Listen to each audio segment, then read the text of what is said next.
So having the galleries here at Charleston really gives us an opportunity to explore the work of Duncan Grant and Vanessa Bell in much greater detail and depth. This is a recreation of Duncan Grant's first solo exhibition from 1920. And it's the first show dedicated just to Grant for quite a few decades. And it gives us an opportunity to take a snapshot of his work at that time, to see the works that he was showing to the public, the works that he felt represented his work, his creativity, and reassess them and enjoy them. And it was an interesting and challenging exhibition to put together. So piecing together these small bits of information to try and get a full picture of what this show was about. There was a tiny sort of leaflet made for the show in 1920, which just gave a list of titles and a list of the prices of the works in guineas. So we had an idea of the subject of the work and also the size of the work from how much it was going to cost.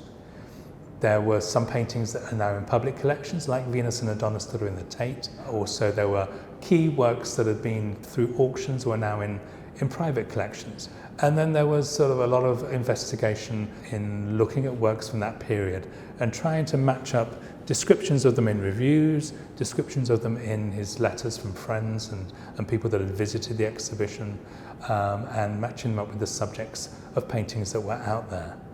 So I think we managed to get about 16 works that were either in that 1920 exhibition or were full studies for works that are in the show. This one is called Coffee Pot number 2.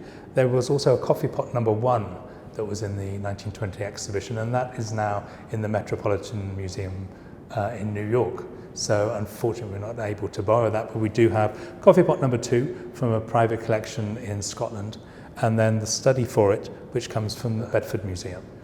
We have works that have come to us from Belfast, from Scotland, from Cardiff, from private collections in the USA, and museums in England as well.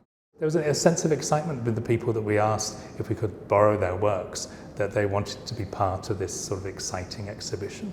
And reuniting a lot of these canvases that have not seen each other for 101 years, and now sort of sitting next to each other on the walls of the gallery at Charleston.